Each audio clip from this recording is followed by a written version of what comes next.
ನಾವು ಕೇರಳ ಮತ್ತು ವೆಸ್ಟ್ ಬೆಂಗಾಲೇ ಬಂದಿರೋದು, ಈಗ ಅಲ್ಲೇ ಇರೋದು ಜಾಸ್ತಿ ಮುಸ್ಲಿಮರು. ನೀವು ಈ ರೀತಿ ಒಂದು ಬೈ ಎಲೆಕ್ಷನ್ನಲ್ಲಿ ಒಬ್ಬ ಮುಸ್ಲಿಮರಿಗೆ ಟಿಕೆಟ್ ಕೊಡೋಕ್ಕೆ ಆಗದವರು ಮತ್ತೆ ನೀವು ಅಲ್ಲಿ ಹೋಗಿ ಮುಸ್ಲಿಮರ ಓಟುಗಳನ್ನು ಹೇಗೆ ಕೇಳ್ತೀರಿ ಅನ್ನೋ ಒಂದು ಪ್ರಶ್ನೆ ಬಂದೇ ಬರುತ್ತೆ. ಖಂಡಿತ ಬರುತ್ತೆ. ನಾನು ಹೇಳೋದು ಮುಸ್ಲಿಂ ನಾಯಕರು MLAಗಳು 9 ಮಂದಿ ಇದಾರಲ್ಲ, ಅವರೆಲ್ಲರೂ ಗಟ್ಟಿಯಾಗಿ ನಿಂತಿದ್ರೆ ಕಾಂಗ್ರೆಸ್ ಹೈಕಮಾಂಡ್ ಕೂಡ ಭಕ್ತಿತ್ತೇನ, ಅವ್ರು ಯಾಕೆ ಕಾಂಪ್ರಮೈಸ್ ಮಾಡಬೇಕಿತ್ತು? ಈಗ ಮುಸ್ಲಿಮರ ಒಂದು ಟ್ರಿಪಲ್ ತಲಾಕ್ ಇದೆಯಲ್ಲ, ಅದನ್ನು ಕ್ಯಾನ್ಸಲ್ ಮಾಡಲಿಕ್ಕೆ ಮೋದಿ ಬರಬೇಕಿತ್ತ? ಯಾಕೆ ಬರಬೇಕಿತ್ತು ಮೋದಿ? ನೀವೇ ಡಿಮಾಂಡ್ ಮಾಡಿ. ಈಗ ಮೋದಿ ಬಂದ ನಂತರ ಏನು ಆ ಟ್ರಿಪಲ್ ತಲಾಕ್ ಕ್ಯಾನ್ಸಲ್ ಮಾಡಿದ ನಂತರ ಏನು ದೊಡ್ಡ ಗಲಭೆ ಏನಾಯ್ತಾ? ಮುಸ್ಲಿಂ ಸಮುದಾಯದವರು ಕೂಡ ಅದನ್ನು ಒಪ್ಕೊಂಡ್ರು. ಈ ಮುಸ್ಲಿಂ ಸಮುದಾಯದಲ್ಲಿ ಏನಾಗಿದೆ ಅಂದರೆ ಮುಸ್ಲಿಮರಿಗೆ ಅವರೇ ಲೀಡರ್ ಅಂತ. ಈಗ ನೋಡಿ, ಉದಾಹರಣೆಗೆ ದಾವಣಗೆರೆ ನಾನು ಹೇಳ್ತೇನೆ, ದಾವಣಗೆರೆಯಲ್ಲಿ ಮುಸ್ಲಿಮರಿಗೆ ಅನ್ಯಾಯ ಆಯ್ತಾ? ಹೌದು. ಯಾವ ಲೇಖಕ, ಮುಸ್ಲಿಂ ಲೇಖಕ, ಯಾವ ಲೇಖಕಿ, ಯಾವ ಪ್ರಗತಿಪರ ಚಿಂತಕ ಒಂದು ಶಬ್ದ ಎತ್ತಿದ್ದು ನನಗೆಲ್ಲಾದರೂ ತೋರಿಸ್ಕೊಳ್ಳಿ. ನಮಸ್ಕಾರ, ವಾರ್ತಾ ಭಾರತೀಯ ವೀಕ್ಷಕರಿಗೆ ಈ ವಿಶೇಷ ಸಂದರ್ಶನಕ್ಕೆ ಸ್ವಾಗತ. ನಾನು ಧರಣೀಶ್ ಪೂಕನ್ಕೆರೆ. ಈಗ ದಾವಣಗೆರೆ ಬೈ ಎಲೆಕ್ಷನ್ಗೆ ಸಂಬಂಧಪಟ್ಟಂತೆ ಇನ್ನೊಂದು ವಿಷಯ ಬಹಳ ದೊಡ್ಡ ಮಟ್ಟದಲ್ಲಿ ಚರ್ಚೆ ಆಗ್ತದೆ. ಏನಂತಂದರೆ ಅಲ್ಲಿ ಮುಸ್ಲಿಮರಿಗೆ ಟಿಕೆಟ್ ತಪ್ಪಿತು, ಮುಸ್ಲಿಮರಿಗೆ ಅನ್ಯಾಯ ಆಯಿತು, ಮುಸ್ಲಿಮರಿಗೆ ಕಾಂಗ್ರೆಸ್ ಪಕ್ಷ ಟಿಕೆಟ್ ಕೊಡಬೇಕಾಗಿತ್ತು, ಶಾಮನೂರು ಶಿವಶಂಕರಪ್ಪ ಕುಟುಂಬ ಇದನ್ನು ಬೇರೆ ರೀತಿ ಹ್ಯಾಂಡಲ್ ಮಾಡಬೇಕಿತ್ತು ಅನ್ನೋ ರೀತಿ ಎಲ್ಲ ಚರ್ಚೆ ಆಗ್ತಿದೆ. ಹಾಗಾಗಿ ಮುಸ್ಲಿಂ ಸಮುದಾಯದ ರಾಜಕೀಯ ಪ್ರಾತಿನಿಧ್ಯ ಹೇಗಿರಬೇಕು, ಹೇಗಿದೆ, ಏನು ಸಮಸ್ಯೆ, ಮುಸ್ಲಿಮರ ರಾಜಕಾರಣದಲ್ಲಿ ಆಗ್ತಿರುವಂತಹ ಅಡೆತಡೆಗಳೇನು, ಇವೆಲ್ಲವೂ ಕೂಡ ಚರ್ಚೆಗೆ ಈಗ ಮುನ್ನೆಲೆಗೆ ಬಂದಿದ್ದಾವೆ. ಇದ್ರ ಬಗ್ಗೆ ಮಾತಾಡಲಿಕ್ಕೆ ನಮ್ಮ ಜೊತೆಗೆ ಹಿರಿಯ ಪತ್ರಕರ್ತರಂತಹ ದಿನೇಶ್ ಅಮೀನ್ ಮಠ್ ಅವರಿದ್ದಾರೆ. ಅವ್ರ ಜೊತೆ ಮಾತಾಡ್ತೀನಿ. ಅದಕ್ಕೆ ಮೊದಲು ನಾನು ನಿಮಗೆ ರಿಕ್ವೆಸ್ಟ್ ಮಾಡ್ತೀನಿ, ನೀವಿನ್ನೂ ವಾರ್ತಾ ಭಾರತಿಯನ್ನು ಸಬ್ಸ್ಕ್ರೈಬ್ ಮಾಡಿಲ್ಲ ಅಂದರೆ ದಯವಿಟ್ಟು ಸಬ್ಸ್ಕ್ರೈಬ್ ಮಾಡಿ, ಅದೇ ರೀತಿ ಲೈಕ್ ಮಾಡಿ, ಶೇರ್ ಮಾಡಿ, ಮತ್ತು ಬೆಲ್ ಬಟನನ್ನು ಪ್ರೆಸ್ ಮಾಡಿ. ಈಗ ದಿನೇಶ್ ಅಮೀನ್ ಮಠ್ ಅವರ ಜೊತೆಗಿನ ಮಾತುಕತೆಯನ್ನು ಶುರು ಮಾಡ್ತೀನಿ. ಸರ್, ಕಾರ್ಯಕ್ರಮಕ್ಕೆ ಸ್ವಾಗತ. ಸರ್, ಈ ದಾವಣಗೆರೆ ವಿಷಯದಲ್ಲಿ ಮುಸ್ಲಿಮರ ಪ್ರಾತಿನಿಧ್ಯದ ಬಗ್ಗೆ, ಮುಸ್ಲಿಮರಿಗೆ ಟಿಕೆಟ್ ಕೊಡಬೇಕಿತ್ತು ಅನ್ನೋದ್ರ ಬಗ್ಗೆ ಹೆಚ್ಚು ಚರ್ಚೆ ಆಗ್ತಿದೆ. ಪರ ವಿರೋಧ ಎಲ್ಲ ಥರದ ಚರ್ಚೆ ಆಗ್ತಿದೆ. ಸೊ ಇದು ಅಂದರೆ ಒಟ್ಟಾರೆ ಕರ್ನಾಟಕದಲ್ಲಿ ಮುಸ್ಲಿಂ ರಾಜಕಾರಣದ ಬಗ್ಗೆ ಚರ್ಚೆ ಮಾಡಲಿಕ್ಕೆ ಭಾಳ ಯೋಗ್ಯವಾದಂಥ ಸಮಯ ಅಂತ ಅನ್ನಿಸಿದೆ ಇದು ಈ ಚರ್ಚೆ ಆಗ್ತಿರೋದ್ರಿಂದ. ಅದಕ್ಕೆ ನಾನು ನಿಮಗೆ ಆ ಪ್ರಶ್ನೆಯನ್ನು ಮುಂದಿಡಬೇಕು ಅಂತ ಅಂದ್ಕೊಂಡಿದ್ದೀನಿ. ಏನಂತಂದರೆ, ಕರ್ನಾಟಕದ ಮುಸ್ಲಿಂ ಪಾಲಿಟಿಕ್ಸ್ ಹೇಗಿದೆ? ಅಲ್ಲ, ನೀವು ಮುಸ್ಲಿಂ ಪ್ರಾತಿನಿಧ್ಯದ ಬಗ್ಗೆ ಚರ್ಚೆ ನಡೀಲಿಕ್ಕೆ ಬಹುಶಃ ಚುನಾವಣಾ ಕಾಲ ಸರಿಯಾದ ಕಾಲ ಅಲ್ಲ ಅಂತ ನನಗನ್ನಿಸೋದು. ಚುನಾವಣಾ ಕಾಲ ಬಂದ ಕೂಡಲೇ ಏನಾಗುತ್ತೆ ಅಂದರೆ, ಅಲ್ಲ, ಟಿಕೆಟ್ ಚುನಾವಣೆಯಲ್ಲೇ ಕೊಡಬೇಕು. ಅಲ್ಲ, ಏನಕ್ಕೆ ಅಂದರೆ ಈಗ ಹೌದು, ಈಗ ಚರ್ಚೆ ಆಗ್ತಾ ಇದೆ. ಅದೇ ಹೇಳಿದ್ದು ನಾನು. ಚರ್ಚೆ ಆದಾಗ ಏನಾಗುತ್ತೆ, ಈಗ ಒಂದು ಪೊಲಿಟಿಕಲ್ ಕಂಪಲ್ಷನ್ಸ್ಗಳು ಎಲ್ಲ ಪಾರ್ಟಿಗೆ ಬರುತ್ತೆ, ಕಾಂಗ್ರೆಸ್ಸಿಗೆ ಬರುತ್ತೆ, BJP ಸೋಲಿಸಲೇಬೇಕು, ಆ ಕಾರಣ ಈಗ ಹೇಳ್ತಾ ಇದ್ರಲ್ಲ, ಈಗ ಅದೇ ಕಾರಣ ಬರುತ್ತೆ. ಆದರೆ ಇದು ಇವತ್ತು ನಿನ್ನೆದಲ್ಲ ನನ್ನ ಪ್ರಕಾರ. ನೋಡಿ, ನೀವು ನಮ್ಮ ಸ್ಟೇಟ್ ಅಸೆಂಬ್ಲಿಯಲ್ಲಿ ಅವರ ಪ್ರಾತಿನಿಧ್ಯ ತೆಗೆದು ನೋಡಿದ್ರೆ 1951ನಲ್ಲಿ ಜಗಳೂರಿನ ಯಾರೋ ಇಮಾಮ್ ಸಾಬಿಯಾ ಯಾರೋ ಒಬ್ಬರೇ ಒಂದು ಇದ್ದದ್ದು.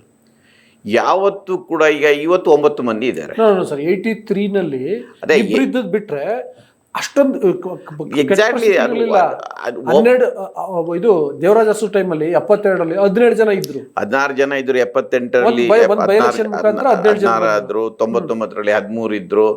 ಅದಕ್ಕಿಂತ ಕೆಳಗಡೆ ಅಂದ್ರೆ ಆಫ್ಟರ್ 90s ನಾನು ಹೇಳ್ತಾ ಇರೋದು. ಬಾಬ್ರಿ ಮಸೀದಿ ಧ್ವಂಸದ ನಂತರದ ದಿನಗಳಲ್ಲಿ ಈ ಕೋಮುವಾದದ ಒಂದು ಭುಗಿಲಿ ಹೇಳ್ತಲ್ಲ, ಅದರ ನಂತರ ಲೋಕಸಭೆಯಲ್ಲಿರಲಿ, ಇಲ್ಲದ್ರೆ ಎಲ್ಲ ರಾಜ್ಯಗಳ ವಿಧಾನಸಭೆಗಳಲ್ಲಿರಲಿ ಅದು ಪ್ರಾತಿನಿಧ್ಯ ಕಡಿಮೆ ಆಗ್ತಾನೆ ಬಂದಿದೆ. ಅದು ಕೇವಲ ಕಾಂಗ್ರೆಸ್ ಪಕ್ಷಕ್ಕೆ ಸೀಮಿತವಾದದ್ದಲ್ಲ. 25% ಪಾಪ್ಯುಲೇಷನ್ ವೆಸ್ಟ್ ಬೆಂಗಾಲಲ್ಲಿದೆ ಮುಸ್ಲಿಮರದ್ದು. ಅಲ್ಲಿ ಯಾವತ್ತೂ ಅವರ ಪ್ರಾತಿನಿಧ್ಯ 10 ದಾಟಿಲ್ಲ. ಕೇರಳದಲ್ಲಿ 26% ಇದ್ದಾರೆ ಕಮ್ಯುನಿಸ್ಟರದ್ದೇ. ಅವರು ಇವತ್ತಿಗೂ 6 ಮಂದಿ ಏನಾದರೂ MLAಗಳಿದ್ದಾರೆ ಅಷ್ಟೇ. ಅಲ್ಲೂ ಕೂಡ ಅದು 7-8ರಿಂದ ಹೆಚ್ಚು ಹೋಗಿಲ್ಲ. ಅಲ್ಲಿ IUML ಇದೆ, ಅವರು 12 ತಗೊಳ್ತಾರೆ. ಅಲ್ಲ, ನಾನು ಬೇರೆ ಕಡೆ ಮುಸ್ಲಿಮರಿಗೆ ಒಳ್ಳೆ ಪ್ರಾತಿನಿಧ್ಯ ಕೊಟ್ಬಿಟ್ಟಿದ್ದಾರೆ, ಮುಸ್ಲಿಮರಿಗೆ ಅಲ್ಲಿ ಒಂದು ಪ್ರಭಾವ ಇದೆ ರಾಜಕಾರಣ ಅಂತ ಹೇಳ್ತಿಲ್ಲ. ಇಲ್ಲಿ ಅದಕ್ಕಿಂತ ಕೆಟ್ಟ ಪರಿಸ್ಥಿತಿ ಅಲ್ಲ, ಅದೇ ಅದಕ್ಕೆ ಹೇಳಿದ್ದು, ಎಲ್ಲ ಕಡೆನೇ ಕೆಟ್ಟ ಪರಿಸ್ಥಿತಿನೇ ಈಗ ಅದು. ಅದರಿಂದ ನಾನು ಹೇಳ್ತಾ ಇರೋದು, ನಾನು ಉಳಿದದನ್ನು ತೋರಿಸಿ ಇದನ್ನು ಡಿಪೆಂಡ್ ಮಾಡ್ಕೊಳ್ಳೋದಲ್ಲ. ಇದು ರಾಷ್ಟ್ರ ಮಟ್ಟದಲ್ಲೇ ಇಂಥದ್ದೊಂದು ಚರ್ಚೆ ನಡೀಬೇಕಾಗಿದೆ ಅಂತ. ಆ ಚರ್ಚೆಯನ್ನ ನಡೆಯಬೇಕಾದ್ರೆ ಈಗ ಬಿ ಜೆ ಪಿ ಬಿಟ್ಟರೆ ಇಡೀ ದೇಶದಲ್ಲಿ ಒಂದು ನೆಲೆ ಇರೋದು ಕಾಂಗ್ರೆಸ್ಸಿಗೆ ಅಲ್ವಾ. ಪ್ರಾದೇಶಿಕ ಪಕ್ಷಗಳು ಒಂದು ಸ್ವಲ್ಪ ಧೈರ್ಯ ಮಾಡಿ ಕೊಡ್ತಾ ಇದ್ದಾರೆ ಅವರಿಗೆ ಬಿನ ಕಾಂಗ್ರೆಸ್ ಪಕ್ಷ ಆ ಧೈರ್ಯ ಮಾಡ್ತಾ ಇಲ್ಲ. ನೋಡಿ, ಕಾಂಗ್ರೆಸ್ ಪಕ್ಷದಲ್ಲಿ ಒಂದು ಅನ್ರಿಟರ್ನ್ ರೂಲ್ ಇತ್ತು, ಈ ಡಿಸ್ಟಿಕ್ ಹೆಡ್ ಕ್ವಾರ್ಟರ್ಸ್ಗಳಲ್ಲಿ ಮುಸ್ಲಿಮರಿಗೆ ಒಂದು ಕೊಡಬೇಕು ಅಂತ. ಸಾಮಾನ್ಯವಾಗಿ ಈಗ ತುಮಕೂರಲ್ಲಿ ಶಫಿ ಅಹ್ಮದಿಗೆ ಕೊಟ್ಟಿದ್ರು, ಮಂಗಳೂರಲ್ಲಿ ಒಬ್ಬ ಕ್ರಿಶ್ಚಿಯನಿಗೆ ಕೊಡ್ತಾರೆ. ಎಲ್ಲ ಕಡೆ ಎಲ್ಲೆಲ್ಲಿ ಡಿಸ್ಟಿಕಲ್ಲಿ ಸ್ವಲ್ಪ ಸೆಕ್ಯುಲರ್ಗಳು ಜಾಸ್ತಿ ಇರ್ತಾರೆ ಎನ್ನುವ ಕಾರಣಕ್ಕಾಗಿ ಒಂದು ಕಾಸ್ಮೋಪಾಲಿಟನ್ ಇದಿರುತ್ತೆ ಅಲ್ಲ, ಅದಕ್ಕೆ ಕೊಡ್ತಾರೆ. ಈಗ ಅದನ್ನು ಕೂಡ ಒಡೆದಾಕ್ಬಿಟ್ಟಿದ್ದಾರೆ. ಈಗ ಅದನ್ನು ಕೂಡ ಅಂದರೆ ಇವತ್ತು ಏನಾಗಿದೆ ಅಂದರೆ ಮುಸ್ಲಿಮರಿಗೆ ಟಿಕೆಟ್ ಕೊಟ್ಟರು ಅವ್ರಿಗೆ ಗೆಲ್ಲಿಕ್ಕೆ ಆಗೋದಿಲ್ಲ ಅಂತ. ಹೌದಾ? ಇಲ್ಲಿ ಈಗ ದಾವಣಗೆರೆ ವಿಷಯದಲ್ಲಿ ಅಲ್ಲಿ ಒಂದು 75-80 ಸಾವಿರ ಇದ್ದಾರೆ ಅಂತ ಹೇಳ್ತಾರೆ. ಒಂದು ಸ್ವಲ್ಪ ಹೆಚ್ಚು ಕಡಿಮೆ ಇರ್ಬೋದು. ಅಷ್ಟು ದೊಡ್ಡ ಸಂಖ್ಯೆಯಲ್ಲಿ ಮುಸ್ಲಿಂ ಸಮುದಾಯ ಇರೋ ಕಡೆನೇ ಟಿಕೆಟ್ ಕೊಡಲಿಲ್ಲ ಅಂದರೆ ಹೋಗ್ಲಿ ಆ ಸಮುದಾಯ ಬೇರೆ ಎಲ್ಲಿ ಎಕ್ಸ್ಪೆಕ್ಟ್ ಮಾಡ್ಲಿಕ್ಕೆ ಸಾಧ್ಯ, ಮತ್ತು ಇವ್ರು ಎಲ್ಲಿ ಅಕಾಮಿಡೇಟ್ ಮಾಡ್ಲಿಕ್ಕೆ ಸಾಧ್ಯ? ನೋಡಿ, ದಾವಣಗೆರೆ ಇಶ್ಯೂನಲ್ಲಿ ಕಾಂಗ್ರೆಸ್ ಭಾಳ ದೊಡ್ಡ ಬ್ಲಂಡರ್ ಮಾಡಿದೆ, ಅದರ ಬಗ್ಗೆ ಏನು ಅನುಮಾನನೇ ಇಲ್ಲ. ಯಾಕೆಂದರೆ ಅವರಿಗೆ ಈಗ ಅಲ್ಲಿ ಒಂದು ಸಪೋಸ್ ಒಬ್ಬ ಮುಸ್ಲಿಮನಿಗೆ ಕೊಟ್ಟರು ಸೋತು ಬಿಟ್ಟಿದ್ರು ಕೂಡ ಅದು ಏನು ಸರ್ಕಾರ ಉರುಳಿ ಬೀಳ್ತಾ ಇರಲಿಲ್ಲ. ಆಮೇಲೆ ನೀವು ಕೇರಳದಲ್ಲಿ ಮತ್ತು ವೆಸ್ಟ್ ಬೆಂಗಾಲಲ್ಲಿ ಇಲೆಕ್ಷನ್ ನಡೀತೆ, ಅಲ್ಲಿ ಎವರೇಜ್ ಒಂದು 25% ಮುಸ್ಲಿಮರು ಇರುವ 2 ರಾಜ್ಯ. ಇವತ್ತು ಇನ್ನೂ ಗೊತ್ತಿಲ್ಲ ನನಗೆ ಅಲ್ಲಿಯ ಇಲೆಕ್ಷನ್ ಡಿಬೇಟ್ಗಳಲ್ಲಿ ಇದು ಎಷ್ಟು ಪ್ರಸ್ತಾಪ ಆಗುತ್ತೆ ಅಂತ. ಸೊ ನೀವು ನೋಡಿ, ನಾವು ಕೇರಳ ಮತ್ತು ವೆಸ್ಟ್ ಬೆಂಗಾಲೇ ಬಂದಿರೋದು, ಈಗ ಅಲ್ಲೇ ಇರೋದು ಜಾಸ್ತಿ ಮುಸ್ಲಿಮರು. ನೀವು ಈ ರೀತಿ ಒಂದು ಬೈ ಎಲೆಕ್ಷನ್ನಲ್ಲಿ ಒಬ್ಬ ಮುಸ್ಲಿಮರಿಗೆ ಟಿಕೆಟ್ ಕೊಡೋಕ್ಕಾಗದವರು ಮತ್ತೆ ನೀವು ಅಲ್ಲಿ ಹೋಗಿ ಮುಸ್ಲಿಮರ ವೋಟುಗಳನ್ನು ಹೇಗೆ ಕೇಳ್ತೀರಿ ಅನ್ನೋದು ಪ್ರಶ್ನೆ ಬಂದೇ ಬರುತ್ತೆ. ಖಂಡಿತ ಬರುತ್ತೆ. ಇಲ್ಲಿ ಕೊಡ್ಬೋದಿತ್ತು, ಎಲ್ಲಿ 2-3 ಕಾರಣಕ್ಕಾಗಿ ಕೊಡ್ಬೋದಿತ್ತು. ಇಲ್ಲಿ ಏನಂದರೆ, ಈಗ ಅವರಿಗೆ ಶಾಮನೂರು ಅವರ ಮೊಮ್ಮಗನಿಗೇನು ಕೊಟ್ಟರು, ಒಂದೇ ಕುಟುಂಬದಲ್ಲಿ ತಂದೆಯ ಸ್ಥಾನವನ್ನು ತಂದೆ ಇರುವಾಗಲೇ ಮಗ ಇದ್ದ, ಸೊಸೆ ಇದ್ದರು. ಆಗಿದ್ದಾಗ ಅದಕ್ಕೆ ಏನು ಜಸ್ಟಿಫಿಕೇಶನೇ ಇಲ್ಲ ಅಲ್ಲಿಗೆ. ಮತ್ತು ಅಂಥದ್ದೊಂದು ಪ್ರಯೋಗವನ್ನು ಮಾಡಲಿಕ್ಕೆ ಇದು ಸರಿಯಾದ ಕಾಲ, ಉಪಚುನಾವಣೆಯಲ್ಲಿ ಒಂದು ಸರಿಯಾದ ಕಾಲ. ಏನು ಸೋತು ಹೋದ್ರೂ ಏನೂ ಆಗ್ತಿಲ್ಲ, ಆದರೆ ಒಂದು ಸೀಟು ಹೋದರೂ ಕೂಡ ಅದರ ಪೊಲಿಟಿಕಲ್ ಬೆನಿಫಿಟ್ ಕಾಂಗ್ರೆಸ್ಸಿಗೆ ಸಿಗ್ತಾ ಇತ್ತು. ಆಮೇಲೆ ಒಬ್ರು ಕೊಟ್ಟರು ಅಂತ. ಈಗ ನೋಡಿ, ಹಾವೇರಿಯಲ್ಲಿ ಇದೇ ರೀತಿ ಚರ್ಚೆ ಆಯಿತು, ಗೆದ್ದಿಲ್ವಾ? ಗೆಲ್ಲಿಕ್ಕೆ ಸಾಧ್ಯ ಇದೆ, ಏನೋ ದೊಡ್ಡ ಸಮಸ್ಯೆನೇ ಇಲ್ಲ. ಇಲ್ಲಿ ನೋಡಿ ಸರ್, ಒಂದು ಅಲ್ಲಿ ಕಾಂಗ್ರೆಸ್ಸು ಅಹಿಂದ ರಾಜಕಾರಣದ ಬಗ್ಗೆ ಮಾತಾಡುತ್ತೆ. ಈಗ ಮುಖ್ಯಮಂತ್ರಿ ಆಗಿರುವಂಥ ಸಿದ್ದರಾಮಯ್ಯ ಕೂಡ ಅಹಿಂದ ನಾಯಕ ಅಂತ ಎಲ್ಲರೂ ಹೇಳ್ತಾರೆ. ಈ ದಾವಣಗೆರೆ ದಕ್ಷಿಣ ವಿಧಾನಸಭಾ ಕ್ಷೇತ್ರ ಇದೆಯಲ್ಲ, ಅದು ಪಕ್ಕ ಅಹಿಂದ ಕಾನ್ಸ್ಟಿಟ್ಯೂನ್ಸಿ. ಅಂದ್ರೆ ನೀವು ಒಟ್ಟು ಅಲ್ಲಿರುವಂಥ ಹಿಂದೆ ಕುರುಬರೇ ಇದ್ದದಲ್ಲ. ಎಸ್, ಎಕ್ಸಾಕ್ಟ್ಲಿ, ಚೆನ್ನೈ ಒಡೆಯರು. ಆಯ್ತಾ? ಅಲ್ಲಿ ಅಂದರೆ ಮುಸ್ಲಿಂ ಕ್ಯಾಂಡಿಡೇಟ್ ಆಗಿ ಬೇರೆ ಈ ಹಿಂದುಳಿದವರು ಮತ್ತು ದಲಿತ ಮತಗಳು ಬರೋದಾಗಿದ್ರೆ ಮತ್ತು ಬರೋ ರೀತಿ ಮಾಡಬೇಕಿತ್ತಲ್ಲ ಕಾಂಗ್ರೆಸ್. ಮಾಡಬೇಕಿತ್ತು, ಅವರ ಲೀಡರ್ಶಿಪ್ ಮಾಡಿದ್ದಿದ್ರೆ ಗೆಲ್ಲೇಬೋದಿತ್ತು.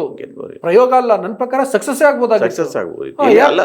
ಅಲ್ಲಿ ಸೋಲುವ ಭೀತಿಯಿಂದ ಅಲ್ಲ, ಅಲ್ಲಿಯ ಭೀತಿ ಇದ್ದದ್ದು ಶಾಮನೂರು ಕುಟುಂಬದ ಬಗ್ಗೆ ಇರುವ ಭೀತಿ. ಅದು ಶಾಮನೂರು ಕುಟುಂಬದ ಪ್ರಭಾವದ ಕಾರಣಕ್ಕಾಗಿ ಆಗಿದೆ. ಯಾಕೆಂದರೆ ಅವರು ಎಷ್ಟು ಅದನ್ನು ದುರಹಂಕಾರ ಅನ್ನೋದ ಏನೋ ಗೊತ್ತಿಲ್ಲ, ಅವರಿಗೆ ಟಿಕೆಟ್ ಸಿಗದ ಮೊದಲೇ ಅವ್ರು ಹೋಗಿ ನಾಮಿನೇಷನ್ ಫೈಲ್ ಮಾಡ್ತಾರೆ. ಈಗ ಸಾಮಾನ್ಯ ಬೇರೆ ಯಾವುದಾದ್ರೂ ಒಬ್ಬ ಅಭ್ಯರ್ಥಿ ಕಾಂಗ್ರೆಸ್ನಲ್ಲಿ ಈ ರೀತಿ ಮಾಡಿದರೆ ಅವ್ರು ಟಿಕೆಟ್ ಕೊಡ್ತಾ ಇದ್ರೆ, ಇವರು ಎಲ್ಲವನ್ನು ಧಿಕ್ಕರಿಸಿ ಅವರೇ ನಾಮಿನೇಷನ್ ಫೈಲ್ ಮಾಡಲಿಕ್ಕೆ. ಸಾದಿಕ್ ಪೈಲ್ವಾನ್ ಕೂಡ ಟಿಕೆಟ್ ಅನ್ನು ಮೊದಲೇ ನಾಮಪತ್ರ ಸಲ್ಲಿಸಿದ್ರು ಅಲ್ಲ, ಅವರು ಬೇರೆ, ಅವ್ರ ಬಂಡಾಯನೇ ಅದು ಬಂಡಾಯನೇ ಅದು. ಇವ್ರು ಮಾಡಿದ್ದಕ್ಕೆ ಅವ್ರು ಮಾಡ್ತಾರೆ, ಅದು ಬೇರೆ. ನಾನು ಹೇಳಿದ್ದು ಕಾಂಗ್ರೆಸ್ ದಾವಣಗೆರೆಯಲ್ಲಿ ಒಂದು ಸಂದೇಶವನ್ನು ಕೊಡಲಿಕ್ಕೆ ಭಾಳ ಸ್ಪಷ್ಟವಾಗಿ ಸಾಧ್ಯ ಇದೆ. ಇದು ಏನು ತೋರಿಸುತ್ತೆ ಅಂದರೆ, ನೀವು ಮತ್ತೆ ನಿಮ್ಮ ಮೊದಲನೇ ಪ್ರಶ್ನೆಗೆ ಬಂದರೆ, ಮುಸ್ಲಿಂ ನಾಯಕತ್ವದ ಒಂದು ವೈಫಲ್ಯ ಕೂಡ ಹೋದಿದ್ದು. ಮುಸ್ಲಿಂ ನಾಯಕತ್ವದ ವೈಫಲ್ಯ ನೋಡಿ, ನಮಗೆ ಮೊದಲಿಂದಲೂ ಪ್ರಾತಿನಿಧ್ಯ ಇಲ್ಲ ಎನ್ನುವುದು ನಿಜ. ಅದು ಆದರೆ ಇದ್ದ ಪ್ರಾತಿನಿಧ್ಯವನ್ನು ಬಳಸ್ಕೊಂಡು ನೀವು ಆ ಸಮುದಾಯದ ಹಿತವನ್ನು ಎಷ್ಟು ಕಾಪಾಡ್ತೀರಿ ಅನ್ನೋದು ಕೂಡ ಭಾಳ ದೊಡ್ಡ ಪ್ರಶ್ನೆ ಇದೆ. ಈಗ ಈಗ ನಾನು ಹೇಳೋದು, ಮುಸ್ಲಿಂ ನಾಯಕರು MLAಗಳು 9 ಮಂದಿ ಇದಾರಲ್ಲ, ಅವರೆಲ್ಲರೂ ಗಟ್ಟಿಯಾಗಿ ನಿಂತಿದ್ರೆ ಕಾಂಗ್ರೆಸ್ ಹೈಕಮಾಂಡ್ ಕೂಡ ಭಕ್ತಿತ್ತೇನ, ಅವ್ರು ಯಾಕೆ ಕಾಂಪ್ರಮೈಸ್ ಮಾಡಬೇಕಿತ್ತು? ಈಗ ಅವರು ದೊಡ್ಡವರಿಬ್ಬರು ದೂರ ನಿಂತರು, ಸ್ವಲ್ಪ ಇಬ್ಬರು ಯುವ ನಾಯಕರು ಹೋಗಿ ರಾಜಿ ಮಾಡಿಕೊಂಡು ಬಂದರು. ಅಂದರೆ ಒಂದು ತಲೆಮಾರು ನಂತರ ಇನ್ನೊಂದು ತಲೆಮಾರು ಎಸರ್ಟ್ ಮಾಡಿಕೊಳ್ಬೇಕಾದ್ರೆ ಇನ್ನೊಂದು ತಲೆಮಾರು ಕೂಡ ಅಲ್ಲಿ ಅಡ್ಜಸ್ಟ್ ಆಗಿದೆ ಅಂತ ಲೆಕ್ಕ. ಈಗ ಅದರಿಂದ ಈಗ ಇನ್ನೊಂದು ತಲೆಮಾರು ಅಲ್ವಾ, ಈಗ ರಿಜ್ವಾನ್ ಅರ್ಷದ್ ಮತ್ತು ಸಲೀಂ ಅಹ್ಮದ್ ಅವ್ರು ಇನ್ನೊಂದು ತಲೆಮಾರಿನವರು ಅಲ್ವಾ. ಇವರು ಬಿಟ್ಬಿಡಿ, ನಜೀರ್ ಅಹ್ಮದ್, ಜಮೀರ್ ಅವರು ಹಂಗೆ ರಾಜಕಾರಣ ಮಾಡ್ತಾ ಬಂದರು. ಸೊ ಮುಂದಿನ ತಲೆಮಾರಲ್ಲಾದರೂ ಆ ರೀತಿಯ ಒಂದು ಕಿಚ್ಚನ್ನು ಅವರು ತೋರಿಸ್ಬೇಕಿತ್ತು, ಆ ಸಮುದಾಯದ ರಕ್ಷಣೆಯ ಜವಾಬ್ದಾರಿ ವಹಿಸ್ಕೊಳ್ಬೇಕಿತ್ತು, ಅವರು ಮಾಡಲಿಲ್ಲ. ಅದರಿಂದ ಇದು ಒಂದು ಏನು ತೋರಿಸುತ್ತೆ ಅಂದರೆ, ಮುಸ್ಲಿಂ ನಾಯಕತ್ವ ಕೇವಲ ರಾಜಕೀಯವಾಗಿ ಮಾತ್ರ ಅಲ್ಲ, ನೀವು ಸಾಮಾಜಿಕವಾಗಿ ಕೂಡ ನೋಡಿದ್ರು ಕೂಡ ಅದು ವೀಕ್ ಆಗ್ತಾ ಇದೆ. ಅವರ ಒಳಗಡೆ ನೋಡಿ, ನಾನು ಭಾಳ ಸಂದರ್ಭದಲ್ಲಿ ಹೇಳಿದ್ದೀನಿ, ಈಗ ಮುಸ್ಲಿಮರ ಒಂದು ಟ್ರಿಪಲ್ ತಲಾಕ್ ಇದೆಯಲ್ಲ, ಅದನ್ನು ಕ್ಯಾನ್ಸಲ್ ಮಾಡಲಿಕ್ಕೆ ಮೋದಿ ಬರಬೇಕಿತ್ತ? ಯಾಕೆ ಬರಬೇಕಿತ್ತು ಮೋದಿ? ನೀವೇ ಡಿಮಾಂಡ್ ಮಾಡಿ. ಈಗ ಮೋದಿ ಬಂದ ನಂತರ ಏನು ಆ ಟ್ರಿಪಲ್ ತಲಾಕ್ ಕ್ಯಾನ್ಸಲ್ ಮಾಡಿದ ನಂತರ ಏನು ದೊಡ್ಡ ಗಲಭೆ ಏನಾಯ್ತಾ? ಮುಸ್ಲಿಂ ಸಮುದಾಯದವರು ಕೂಡ ಅದನ್ನು ಒಪ್ಕೊಂಡ್ರು. ಇವತ್ತು ಭಾಳಷ್ಟು ಮಂದಿ ಮುಸ್ಲಿಂ ಮಹಿಳೆಯರು ಒಂಥರ ಮೋದಿ ಬಗ್ಗೆ ಅಭಿಮಾನ ಯಾಕೆ ತೋರಿಸಿದಾನೆ, ಅವರಾದರೂ ಮಾಡಿದ್ರಲ್ಲ ಅಂತ ಒಳಗಿನ ಒಂದು ಆಂತರ್ಯದ ಕೂಗಿದೆಯಲ್ಲ, ಅದನ್ನು ಕೇಳಿಸ್ಕೊಳ್ಬೇಕಿತ್ತಲ್ಲ ಇವರು. ಸೊ ಇದು ಅಂದರೆ ನಾಯಕತ್ವ ಕೇವಲ ಇನ್ನೊಂದು ಸಮಸ್ಯೆ ಇದೆ, ಎಲ್ಲ ಸಮಾಜದಲ್ಲೂ ಸಮಸ್ಯೆ ಇದೆ. ಒಂದು ಜಾತಿಯ ಇಲ್ಲದ್ರೆ ಧರ್ಮದ ಅದರ ನಾಯಕತ್ವದ ಭಾರವನ್ನು ಎಲ್ಲವನ್ನು ಕೂಡ ರಾಜಕಾರಣಿಗಳ ಮೇಲೆ ಹೊರಿಸಿ ಸುಮ್ಮನೆ ಇದ್ದು ಬಿಡುದು, ಅವರೇ ಮಾಡಬೇಕು ಅಂತ. ಅದು ಆಗಲ್ಲ. ಆದ್ರೆ ಹೆಚ್ಚು ಪ್ರಾಮುಖ್ಯತೆ ಅಲ್ಲಲ್ಲ, ಖಂಡಿತ ಕೊಡಬೇಕು. ಆದ್ರೆ ಇವತ್ತು ನೀವು ಹಿಂದುತ್ವದ ರಾಜಕಾರಣ ನೋಡಿ, ಹಿಂದುತ್ವದ ರಾಜಕಾರಣದ ಪೊಲಿಟಿಷಿಯನ್ಸ್ ಇದಾರಲ್ಲ, ಸರ್, ಹಿಂದುತ್ವದ ರಾಜಕಾರಣ ಯಾಕೆ ಫಾಲೋ ಮಾಡ್ಬೇಕು? ನಾನು ಹೇಳುದು ನೀವು ಅವರದ್ದು ಒಂದು ಮಾಡೆಲ್ ಹೇಳ್ತಾ ಇರೋದು ನಾನು. ಹಿಂದುತ್ವ ರಾಜಕಾರಣದ ಈಗ ಮೋದಿ ಇರ್ಲಿ, ಯಡಿಯೂರಪ್ಪ ಇರ್ಲಿ, ಅವ್ರನ್ನ ಕಂಟ್ರೋಲ್ ಮಾಡೋದು ಯಾರು? RSS ಮಾಡುತ್ತೆ ಅಲ್ವಾ. ಅಲ್ಲಿಯ ಹೊರಗಿದ್ದ ಪೊಲಿಟಿಕ್ಸ್ ನಲ್ಲಿ ಇಲ್ಲದ ಇಂಟೆಲೆಕ್ಚುವಲ್ಸ್, ಅವರ ಸಿದ್ಧಾಂತದ ಚಿಂತಕರು ಅವ್ರನ್ನ ಕಂಟ್ರೋಲ್ ಮಾಡ್ತಾರೆ ಅಲ್ವಾ. ಹಂಗೆ ಬಟ್ ಈ ಮುಸ್ಲಿಂ ಸಮುದಾಯದಲ್ಲಿ ಏನಾಗಿದೆ ಅಂದರೆ, ಮುಸ್ಲಿಮರಿಗೆ ಅವರೇ ಲೀಡರ್ ಅಂತ. ಈಗ ನೋಡಿ, ಉದಾಹರಣೆಗೆ ದಾವಣಗೆರೆದ್ದು ನಾನು ಹೇಳ್ತೇನೆ, ದಾವಣಗೆರೆಯಲ್ಲಿ ಮುಸ್ಲಿಮರಿಗೆ ಅನ್ಯಾಯ ಆಯ್ತಾ? ಹೌದು. ಯಾವ ಲೇಖಕ, ಮುಸ್ಲಿಂ ಲೇಖಕ, ಯಾವ ಲೇಖಕಿ, ಯಾವ ಪ್ರಗತಿಪರ ಚಿಂತಕ ಒಂದು ಶಬ್ದ ಎತ್ತಿದ್ದು ನನಗೆ ಎಲ್ಲಾದರೂ ತೋರಿಸ್ಕೊಡಿದ್ವಿ? ಇಲ್ಲ, ಮುಸ್ಲಿಮರು ಮಾತಾಡ್ತಿದ್ದಾರೆ. ಅಲ್ಲ, ಎಲ್ಲಿ? ಬೊಳುವರ್ ಮೊಹಮ್ಮದ್ ಕುಂಜಿ ಮಾತಾಡಿದ್ರಾ? ಸಾರಾ ಅಬೂಬಕರ್ ಇವರು ಸಾರಾ ಅಬೂಬಕರ್ ಇಲ್ಲ, ನಮ್ಮ ಬಾನು ಮುಸ್ತಾಕ್ ಮಾತಾಡಿದ್ರಾ? ಮುಂದೆ ಎಷ್ಟು ಮಂದಿ ಲೀಡರ್ಸ್ಗಳಿದ್ದಾರೆ, ಎಷ್ಟು ಮಂದಿ ರೈಟರ್ಸ್ಗಳಿದ್ದಾರೆ? ಫಕೀರ್ ಮೊಹಮ್ಮದ್ ಕಟ್ಪಾಡಿ ಮಾತಾಡಿದ್ರಾ? ಎಷ್ಟು ಮಂದಿ ಇದ್ದಾರೆ? ಒಬ್ಬರಾದ್ರೂ ಮಾತಾಡಿದ್ರೆ ಇದ್ರ ಬಗ್ಗೆ? ಆದ್ರೆ ಯುವಕರು ಈಗ ಅಂದ್ರೆ ಮಾಧ್ಯಮ ಬೇರೆ ಆಗಿದೆ. ಮೊದಲು ಬರೀತಾ ಇದ್ರು, ಈಗ ಯೂಟ್ಯೂಬ್ ಅಲ್ಲ. ಯುವಕರು ಅಂದ್ರೆ ನಾನು ಹೇಳ್ತಾ ಇರೋದು, ನೀವು ಒಂದು ಇನ್ಫ್ಲುಯೆನ್ಸ್ ಆಫ್ ಐಕಾನ್ಗಳು ಇರ್ತಾರೆ. ಈಗ ಬೊಳುವಾರ್ ಮೊಹಮ್ಮದ್ ಕುಂಜಿ ಒಂದು ಐಕಾನ್, ಬಾನು ಮುಸ್ತಾಕ್ ಒಂದು ಐಕಾನ್. ಆಫ್ ಕೋರ್ಸ್ ಅವರು ಮಾತಾಡಿದ್ರೆ ಅದಕ್ಕೆ ತೂಕ ಇರುತ್ತೆ. ಹುಡುಗರು ಮಾತಾಡ್ತಾರೆ, ಹುಡುಗರು ಮಾತಾಡಿಲ್ಲ ಅಂತ ಹೇಳ್ತಾ ಇದೆಯಲ್ಲ ನೀವು. ನನಗೆ ರೈಟರ್ಸ್, ನಾನು ಇನ್ನೂ ಬೇಕಾದ್ರೆ ಕೆಲವರ ಹೆಸರು ಹೇಳ್ತೇನೆ. ಬಹಳ ಮಂದಿ ಮಾತಾಡೋ ಪತ್ರಕರ್ತರು ಇದ್ದಾರೆ, ಮುಸ್ಲಿಂ ಸಮುದಾಯದಲ್ಲೇ ಇದ್ದಾರೆ. ಎಷ್ಟು ಮಂದಿ ಮಾತಾಡಿದ್ದಾರೆ? ನಾವೇನು ಮಾಡೋದು, ಇಡೀ ಮುಸ್ಲಿಂ ಸಮುದಾಯದ ಹಿತಾಸಕ್ತಿಯ ರಕ್ಷಣೆಯ ಭಾರವನ್ನು ಎಲ್ಲವನ್ನೂ ಅವರ ಮೇಲೆ ಹೊರಿಸಿದ್ದೇವೆ. ಇದು ಮುಸ್ಲಿಮರಲ್ಲಿ ಮಾತ್ರ ಆಗೋದಲ್ಲ, ಇವತ್ತು ಹಿಂದುಳಿದ ಜಾತಿಗಳಲ್ಲೂ ಆಗಿದೆ. ಐಂದದ ರಕ್ಷಣೆ ಯಾರು ಮಾಡಬೇಕು? ಸಿದ್ದರಾಮಯ್ಯ ಮಾಡಬೇಕು. ಐಂದದ ಉಳಿದ ಪ್ರಗತಿಪರ ಚಿಂತಕರು ಇದಾರಲ್ಲ ಲೀಡರ್ಗಳು, ಈಗ ಲೆಫ್ಟ್ ರೈಟ್ ಗಲಾಟೆ ಆಗ್ತಾ ಇದೆಯಲ್ಲ. ಹೌದು, ಅವರೆಲ್ಲ ಪ್ರಭಾವ ಬೀರಬೇಕಾಗಿತ್ತು, ಮಾತಾಡಬೇಕಾಗಿತ್ತು. ಕಾಂಗ್ರೆಸ್ ಪಕ್ಷ ಹಿಂಗೆ ಮಾಡಿದೆ ಅಂತ ಖಂಡಿಸ್ಬೇಕಿತ್ತು, ಮಾಡೋಕ್ಕೆ ಮೊದಲೇ ಪ್ರೆಷರ್ ಹಾಕ್ಬೇಕಿತ್ತು ಅನ್ನೋದೆಲ್ಲ ಒಪ್ತೀನಿ. At the same time ticket ಕೊಡೋ ವಿಷಯದಲ್ಲಿ ಪಾರ್ಟಿಗೆ ಡೈರೆಕ್ಟಾಗಿ ಒತ್ತಡ ಇರಲಿಕ್ಕೆ ಸಾಧ್ಯತೆ ಇದೆ. ಹಾಗೆ ಪೊಲಿಟಿಕಲ್ ಲೀಡರ್ಶಿಪ್ಗೆ ಅಲ್ಲ, ಪೊಲಿಟಿಕಲ್ ಲೀಡರ್ಶಿಪ್ಗೆ ಒತ್ತಡ ಯಾರು ಇರಬೇಕು? ನಾನು ಹೇಳ್ತಾ ಇರೋದು, ಇವತ್ತು BJP ಸ್ಟ್ರೆಂತ್ ಯಾವುದು? RSS ಅಲ್ವಾ? ಅಲ್ವಾ? RSS ಅವರನ್ನು ಕಂಟ್ರೋಲ್ ಮಾಡುತ್ತೆ. ಯಾವಾಗಲೂ ಆ ರೀತಿ ಒಂದು ನಾನ್ ಪೊಲಿಟಿಕಲ್ ಆಗಿರುವವರು ಈ ರೀತಿ ಒಂದು ಸಂಘಟನೆ ಅಲ್ಲ. ಈಗ ಐಂದ ಏನು? ಐಂದ is not a political party ಅಲ್ವಾ? ಸೊ ಬಟ್ ಅದು ರಿಜಿಸ್ಟರ್ ಆಗಿರುವಂತಹ ಒಂದು ಸರಿ, ಅದು ಆಯ್ತು. ರಿಜಿಸ್ಟರ್ RSS ಅನ್ನೋದು ಅದು ಟೆಕ್ನಿಕಲ್. ಈಗ RSS ರಿಜಿಸ್ಟರ್ ಆಗಿಲ್ಲಲ್ಲ, ಅದಕ್ಕೆ ಏನ್ ಮಾಡ್ತೀರಿ? ನಾನು ಹೇಳ್ತಿರೋದು RSS ಅನ್ನೋದು ಮಾದರಿ ಆಗ್ಬೇಕಾದ ಅಗತ್ಯ ಇಲ್ಲ. ನಾನು ಹೇಳ್ತಾ ಇರೋದು, ನಾನು ಮಾಡೆಲ್ ಹೇಳಿದ್. ನಾನು ಈಗ ಒಂದು ಮಾಡೆಲ್ ಇರುತ್ತೆ ಅಲ್ವಾ. ನೀವು ಪಾಲಿಟಿಕ್ಸ್ ಅನ್ನ ನೀವು ಸೋಷಿಯಲ್ ಆರ್ಗನೈಸೇಷನ್ಗಳಿದಾರಲ್ಲ, ಅವರು ಅದನ್ನು ಕಂಟ್ರೋಲ್ ಮಾಡಬೇಕು. ಯಾಕೆಂದರೆ ನೀವು ಪೊಲಿಟಿಷಿಯನ್ಸಿಗೆ ಒಂದು ಪೊಲಿಟಿಕಲ್ ಸ್ವಾರ್ಥ ಇರುತ್ತೆ, ಅವನಿಗೆ ಒಂದು ಎಸ್ಪಿರೇಷನ್ ಇರುತ್ತೆ, ಅವನು ಪಾರ್ಟಿಯ ರೂಲ್ಗೆ, ಪಾರ್ಟಿಯ ಡಿಸಿಪ್ಲೈನ್ ಇರುತ್ತೆ, ಅದನ್ನು ಅವ್ನು ಫಾಲೋ ಮಾಡಬೇಕಾಗುತ್ತೆ. ಇವ್ರಿಗೆ ಏನು ಇರುವುದಿಲ್ಲ. ಇದು ಈಗ ಒಬ್ಬ ಲೇಖಕನಿಗೆ ಏನಿರುತ್ತಪ್ಪ? ಏನಿರುವುದಿಲ್ಲ. ಒಬ್ಬ ಚಿಂತಕನಿಗೆ, ಒಬ್ಬ ಹಿರಿಯ ಪತ್ರಕರ್ತನಿಗೆ, ಇಂಡಿಪೆಂಡೆಂಟ್ ಆಗಿರುವವನಿಗೆ ಏನಿರುತ್ತೆ? ಏನಿರೋದಿಲ್ಲ. ಅವನು ಮಾತಾಡ್ಬೋದು ಅಂತ, ಅವನು ಮಾತಾಡಿದರೆ ಅವನ ಸಂಘಟನೆಗೆ ಇಳಿಬೇಕು. ನೀವು ಯಾವತ್ತು ಈ ದೇಶದಲ್ಲಿ ಬರೀ ಪೊಲಿಟಿಕ್ಸಿಂದ ಆಗಿಲ್ಲ, ಅದರ ಜೊತೆಗೆ ಅದನ್ನೇ ಹೇಳ್ತಾ ಇರೋದು ನಾವು ಕಲ್ಚರಲ್ ಪೊಲಿಟಿಕ್ಸ್ ಅಂತ. ಎಸ್, ಆ ಪೊಲಿಟಿಕ್ಸ್ ಆಗದೆ ಇದು ಚೇಂಜ್ ಆಗೋದಿಲ್ಲ. ನಾನು ತಪ್ಪೇ ಕಾಂಗ್ರೆಸ್ ತಪ್ಪೇ ಅಂತ ಹೇಳ್ತಾ ಇದ್ದೀನಿ. ಕಾಂಗ್ರೆಸ್ದು ತಪ್ಪು, ಕಾಂಗ್ರೆಸ್ನಲ್ಲಿರೋ ಮುಸ್ಲಿಂ ನಾಯಕರದ್ದು ತಪ್ಪು ಹೌದು. ಆದರೆ ಆ ತಪ್ಪನ್ನು ಯಾರು ಹೇಳ್ಬೇಕು? ಅದನ್ನೀಗ ಯಾರು ಹೇಳ್ಬೇಕು? ಹೇಳುವವರು ಇದನ್ನು ಹೇಳ್ಬೇಕು. ಆ ಸಮುದಾಯದಲ್ಲಿ ಆ ಜಾಗೃತಿ ಮೂಡಿಸೋ ಕೆಲಸವನ್ನು ಪಬ್ಲಿಕ್ ಕೂಡ ಮಾಡಬೇಕು. ಅವರು ನಾನು ನೋಡಿ ಇದೆಲ್ಲ ಸರ್, ನಾನು ಹೊರಗಡೆಯಿಂದ ಆ ಥರದ ಒಂದು ಈ ಬಾಹ್ಯ ಒತ್ತಡ ಅಂತೀವಲ್ಲ, ಅದು ಬರಲೇಬೇಕು, ಒಪ್ಕೋತೀನಿ. ಅಟ್ ದ ಸೇಮ್ ಟೈಮ್ ನೋಡಿ, ಹಿಂದೆ ಅಜಿತ್ ಸೇಠ್ ಅಂತ ನಾಯಕರಿದ್ದರು ಇಲ್ವೋ ಕರ್ನಾಟಕದಲ್ಲಿ, ಜಾಫರ್ ಶರೀಫ್ ಅಂತವ್ರು ಇದ್ದರು, ಬಿ ಎ ಮೊಹಿಯುದ್ದೀನ್ ಅಂತವ್ರು ಇದ್ದರು. ಮೊಹಿಯುದ್ದೀನ್ ಹಂಗೆ ನೋಡಿದ್ರೆ ಎಂಟೈರ್ ಕರ್ನಾಟಕಕ್ಕೆ ಇನ್ಫ್ಲುಯೆನ್ಸ್ ಮಾಡಬಲ್ಲ ನಾಯಕ ಅಂತ ಅಲ್ಲದೆ ಇದ್ದಿದ್ರು, ಓಕೆ. ಆಮೇಲೆ ನಜೀರ್ ಸಾಬ್ ಇದ್ದರು. ಏನೋ ಒಂದು ಹೇಳಿದ್ರೆ ಅಂದರೆ ಅವರ ಪಾರ್ಟಿಯ ಲೀಡರ್ಶಿಪ್ ಕೇಳ್ತಾ ಇತ್ತು ಅವ್ರ ಮಾತನ್ನ. ಇವತ್ತು ಜಮೀರ್ ಅಹಮದ್ದು, ನಸೀರ್ ಅಹಮದ್ದು, ಆಮೇಲೆ ಅಥವಾ ರಾಜ್ಯಸಭಾ ಮೆಂಬರು ನಾಸಿರ್ ಹುಸೇನು, ರಾಜ್ಯಸಭೆಯಲ್ಲಿ ಇದ್ದಾರೆ ಏನೋ ಕಾರಣಕ್ಕೋಸ್ಕರ ಹೇಳ್ತೀನಿ, ದೆಹಲಿಲಿ ಇದ್ದಾರೆ ಏನೋ ಕಾರಣಕ್ಕೋಸ್ಕರ ಹೇಳ್ತೀನಿ, ದೆಹಲಿ ಹೈಕಮಾಂಡ್ ಜೊತೆ ಮಾತಾಡ್ಬೋದಾಗಿತ್ತು ಅನ್ನೋ ಕಾರಣಕ್ಕೆ ಹೇಳ್ತಿದ್ದೀನಿ. ಈ ಥರದವರೆಲ್ಲ ಮಾತಾಡಬೇಕಿತ್ತಲ್ವ? ಮಾತಾಡಿ ಕಾಂಗ್ರೆಸ್ ಪಾರ್ಟಿ ಮೇಲೆ ಯಾಕೆ ಮಾತಾಡಿಲ್ಲ ಅಂದರೆ, ಇವತ್ತು ಮುಸ್ಲಿಮರಲ್ಲಿ ಒಂದಿದೆ, ಅವನು ಹೆಚ್ಚು ಮೂಲಭೂತವಾದಿ ಆದರೆ ಮಾತ್ರ ಅವನು ಲೀಡರ್ ಆಗ್ತಾನೆ ಅಂತ.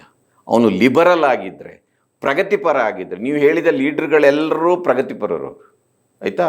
ನಜೀರ್ ಸಾಬ್ ತಗೊಳ್ಳಿ, ಬಿ ಎ ಮೊಹಿದ್ದೀನ್ ತಗೊಳ್ಳಿ, ಸೋಷಲಿಸ್ಟ್ ಬ್ಯಾಕ್ಗ್ರೌಂಡಿಂದ ಬಂದವರವರು. ಜಾಫರ್ ಶರೀಫಿಗೆ ಭಾಳ ದೊಡ್ಡ ಪ್ರಗತಿಪರ ಅಲ್ಲದಿದ್ದರು, ಭಾಳ ಲಿಬರಲ್ ಆಗಿದ್ದರು ಅವರು. ಅಜಿತ್ ಸೇಠ್ ಅಂತೂ ಅದು ಪಕ್ಕಾ ಸೋಷಲಿಸ್ಟ್ ಅವರು. ಅಂಥವ್ರು ಇದ್ದರು. ಈಗ UT ಫರೀದ್ ಇದ್ದರು, ಮಂಗಳೂರಲ್ಲಿ ಎಲ್ಲ ಇದ್ದರು. ಇವತ್ತು ಏನಾಗಿದೆ ಅಂದರೆ, ಒಬ್ಬ ನಾಯಕ, ಒಬ್ಬ ಪೊಲಿಟಿಕಲ್ ಲೀಡರ್, ಅವನು ಮೂಲಭೂತವಾದಿ ಆಗದೆ, ನಾನು ಹೇಳಿ ಕಮ್ಯುನಲ್ ಎಲ್ಲ ಹೇಳೋದಿಲ್ಲ ಕೇಳಿ, ಆಗದೆ ಅವನು ಆ ಸಮುದಾಯದ ಲೀಡರ್ ಆಗಲಿಕ್ಕೆ ಸಾಧ್ಯ ಇಲ್ಲ ಅಂತ ಆಗ್ತಾ ಇದೆ. ನಾನು ಅದನ್ನೇ ಹೇಳ್ತಾ ಇರೋದು. ನೀವು ಮೊಹಮ್ಮದ್ ಅಲಿ ಜಿನ್ನಾ ಪಾರ್ಸಿಯನ್ನು ಮದುವೆ ಆದವನು. ಅವನು ಪೋರ್ಕ್ ತಿಂತಾ ಇದ್ದ, ಸಾರಾಯಿ ಕುಡಿತಾ ಇದ್ದ. ಅವನನ್ನು ಮುಸ್ಲಿಮರು ಲೀಡರ್ ಅಂತ ಒಪ್ಕೊಂಡ್ರು. ಅದೇ ಅಬುಲ್ ಕಲಾಂ ಆಜಾದ್, ಅವನನ್ನು ಕಾಂಗ್ರೆಸ್ ಏಜೆಂಟ್ ಅಂತ ಹೇಳಿದರು. Is A true Muslim. Maulana Abul Kalam Azad ಅವರನ್ನು ಈಸ್ ಎ ಟ್ರೂ ಮುಸ್ಲಿಂ. ಇಂಡಿಯಾದ ಪಾರ್ಟಿಷನ್ ವಿರೋಧ ಮಾಡಿದವರು ಅವರು. ಅವರನ್ನು ಲೀಡರ್ ಅಂತ ಒಪ್ಕೊಂಡಿಲ್ಲ. ಸಲ್ಮಾನ್ ಖುರ್ಷಿದ್ ಉತ್ತರ ಪ್ರದೇಶದಲ್ಲಿ ಕಾಂಗ್ರೆಸ್ ಪ್ರೆಸಿಡೆಂಟ್ ಮಾಡಿದ್ರು. ಹಾಗೊಂದು ಮಾತಿತ್ತು, ಏನಂದ್ರೆ ಅಮ್ನೆ ಮಾಂಗ ಮುಸಲ್ಮಾನ್, ಇನ್ನೊಂದು ದಿಯಾ ಸಲ್ಮಾನ್ ಅಂತ ಆಯ್ತಾ. ಅಲ್ಲಿ ಒಬ್ಬ ಯಾಕೂಬ್ ಕುರೇಶ್ ಇದ್ದಾನೆ, ಅವನು ಯಾರ ತಲೆ ತೆಗಿತಾನೆ ಪಟ್ಟು ಅವರಿಸಿದ್ರೆ ಅವನು ಲೀಡರ್ ಆಗ್ತಾನೆ ಸ್ವಲ್ಪ ದಿನಕ್ಕಾದ್ರು. ಅದರಿಂದ ನೀವು ಅಬ್ದುಲ್ ನಜೀರ್ ಸಾಬ್ ಇಲೆಕ್ಷನಲ್ಲಿ ಸೋಲ್ತಾರೆ, ಬಿ ಎ ಮೊಹಿದ್ದೀನ್ ಇಲೆಕ್ಷನಲ್ಲಿ ಸೋಲ್ತಾರೆ, ಜಾಫರ್ ಶರೀಫ್ ಬಿಡಿ ಅವರದ್ದು. ಇವತ್ತು ಮುಸ್ಲಿಮರ ಆ ರೀತಿಯ ಲೀಡರ್ಗಳು ಕೂಡ ಬಂದಿಲ್ಲ. ಯಾಕೆಂದರೆ ನೀವು ಅದನ್ನೇ ನಾನು ಹೇಳ್ತಾ ಇರೋದು, ಈ ಚಿಂತಕರು, ಪತ್ರಕರ್ತರು, ಸಾಹಿತಿಗಳು ಈ ಸಮುದಾಯವನ್ನು ರೆಡಿ ಮಾಡಬೇಕು ಅಂತ. ಈ ಸಮುದಾಯ ಈಗ ನೋಡಿ, ಈಗಲೂ ನನ್ನ ಪ್ರಕಾರ ಪೊಲಿಟಿಕಲ್ ಲೀಡರ್ಗಳಿಗೆ ಕಂಪಲ್ಷನ್ ಇದೆಯಪ್ಪ. ನಾನು ಹೇಳ್ತಾ ಇರೋದು, ಈಗ ನಾವು ಹೋದರೆ, ಈಗ ನಾವಂದ್ರೆ ನಾನು ಹೇಳ್ತಾ ಇರೋದು, ನಾನ್ ಮುಸ್ಲಿಮ್ ಅಲ್ಲಿ ಹೋಗಿ ಮುಸ್ಲಿಮರ ಒಳಗಡೆ ಹೋಗಿ ಅವರನ್ನ ಚೇಂಜ್ ಮಾಡೋದು ಸ್ವಲ್ಪ ಕಷ್ಟ ಆಗುತ್ತೆ. ಈಗ ನಾನು ಹೇಳ್ತಾ ಇರೋದು ಸರ್, ಅದು ಎಲ್ಲರೂ ಈಗ ಮುಸ್ಲಿಂ ಚಿಂತಕರಿದ್ದಾರೆ. ಉದಾಹರಣೆಗೆ ನಾನು ರೆಹಮತ್ ತರೀಕೆರೆ ಮಾತಾಡ್ಬೇಕಪ್ಪ, ಅವ್ರು ಆ ಕಾಲ ಅಲ್ಲಿ ಇದ್ರೆ ಆ ಭಾಗದಲ್ಲಿ ಇದ್ದಾರಲ್ಲ, ಯಾವತ್ತು ಮಾತಾಡಿದ್ದಾರೆ ಅವರು? ನನ್ಗೆ ಒಳ್ಳೆ ಸ್ನೇಹಿತರು, ಅವರು ಒಳ್ಳೆ ಚಿಂತಕರು, ನಾನು ಒಪ್ತೇನೆ ಅದನ್ನು. ಅವರು ಹೋಗಿ ಮಾತಾಡಬೇಕು. ಭಾಳ ಮಂದಿ ಇದ್ದಾರೆ, ಇನ್ನು ಕೆಲವರು ಬೇಕಾದ್ರೆ ಹೆಸರು ಹೇಳ್ತೇನೆ ನಾನು. ನನ್ನ ಪ್ರಕಾರ ಅವರು ಹೋಗಿ ದಾವಣಗೆರೆಯಲ್ಲಿ ಕ್ಯಾಂಪೇನ್ ಮಾಡಲಿ, ನೋಡೋಣ. ಅನ್ಯಾಯ ಆಗಿದೆ ಮುಸ್ಲಿಮರಿಗೆ ಅಂತ ಇವ್ರು ಅಷ್ಟು ಮುಜುಗರ ಪಟ್ಕೊಳ್ಳೋದು ಯಾಕೆ? ಮುಸ್ಲಿಮರ ಬಗ್ಗೆ ಯಾಕೆ ಗೊತ್ತಾ? ಮುಸ್ಲಿಮರ ಕಷ್ಟ ಸುಖಗಳಿಗೆ ಇವ್ರು ಯಾರು ಆಗೋದಿಲ್ಲ, ಜಮೀರೇ ಆಗೋದು ಕೊನೆಗೆ. ರೋಷನ್ ಬೇಗ್ ನಂತರ ಬರೋದು. ಸೊ ಅದರಿಂದ ಅವ್ರು ಲೀಡರ್ ಆಗಿದ್ದಾರೆ. ಸರ್, ರೋಷನ್ ಬೇಗು ಆ್ಯಕ್ಚುಲಿ ನಾನು ನೇರವಾಗಿ ನೋಡಿರೋದು. ಯಾಕಂದ್ರೆ ನಾನು ದೆಹಲಿಯಲ್ಲಿ ಇದ್ದಾಗ ಅವ್ರು ಬರ್ತಿದ್ರಲ್ಲ, ಪ್ರತಿ ಸಲ ಯಾವುದೋ ಒಂದು ಬುಕ್ ಇಟ್ಕೊಂಡ್ ಬರ್ತಿದ್ರು, ಯಾವುದೋ ಒಂದು ಇಲ್ಲ ನಾನು ಓದ್ತಾ ಇದ್ರು, ಮತ್ತೆ ಅದ್ರ ಬಗ್ಗೆ ಡಿಸ್ಕಸ್ ಮಾಡ್ತಿದ್ರು. ನನಗೆ ಅಂದ್ರೆ ಆ ಥರ ಓದುವಂಥ ನಾಯಕರನ್ನ ಮುಸ್ಲಿಂ ಸಮುದಾಯದಲ್ಲಿ ನೋಡಿದ್ದು ನಾನು ಭಾಳ ಅಪರೂಪ. ಇಲ್ಲ ರೋಷನ್ ಬೇಗ್ ನಾನು ಮೀಡಿಯಾ ಅಡ್ವೈಸರ್ ಆಗಿದ್ದಾಗ ಅವ್ರು ಇನ್ಫಾರ್ಮೇಷನ್ ಮಿನಿಸ್ಟ್ರು. ನೋಡಿ, ಮೊಹಮ್ಮದ್ ದ ಈಡಿಯಟ್ ಡೆಕನರಲ್ಲಿ ಗಲಾಟೆ ಆದಾಗ ಸಿಕ್ಕಾಪಟ್ಟೆ ಏನು ಹೆದರು ಬಿಟ್ಟರು ನಮ್ಮ ಹರಿಕುಮಾರ್. ಆಗ ಎಲ್ಲರೂ ಬಂದು ಕಾಂಪೆನ್ಸೇಷನ್ ಕೇಳ್ತಾ ಇದ್ರಂತ. ಆಗ ಶಿವಾಜಿನಗರದ ಶಾಸಕ ರೋಷನ್ ಬೇಗ್ ಇವರನ್ನು ಕರೆಸಿ ಯಾರು ಇದರಲ್ಲಿ ಜನ್ವಿನ್ ಅಂತ ತೋರಿಸ್ಲಿಕ್ಕೆ ಅವ್ರನ್ನ ಕರೆಸಿದ್ರಂತೆ. ಅದೇ ಈಗ ನಾನು ಕೂಡ ನನಗೆ ಪರಿಚಯ, ಈಗ ಭಾಳ ವರ್ಷಗಳಿಂದ ಅವರು ಔಟ್ ಆಫ್ ಸೈಟ್, ಅದು ಬೇರೆ. ನಾನು ಹೇಳ್ತಾ ಇರೋದು ಆ ಸಮುದಾಯದ ಒಳಗಡೆ ಕೂಡ ಆ ಸಮುದಾಯವನ್ನು ರೆಡಿ ಮಾಡ್ಬೇಕಲ್ಲ sir. Okay, political leadership fail ಅಪ್ಪ. ನಾನು ಖಂಡಿತ ಒಪ್ತೀನಿ, ನಿಮ್ಮ ಮಾತನ್ನು ಒಪ್ಪೇ ನಾನು ಈ ಪ್ರಶ್ನೆ ಕೇಳ್ತಿರೋದು. ಅಂದರೆ ಬಾಹ್ಯ ಒತ್ತಡ ಒಂದು ಏರ್ಬೇಕು ನಾಯಕರ ಮೇಲೆ.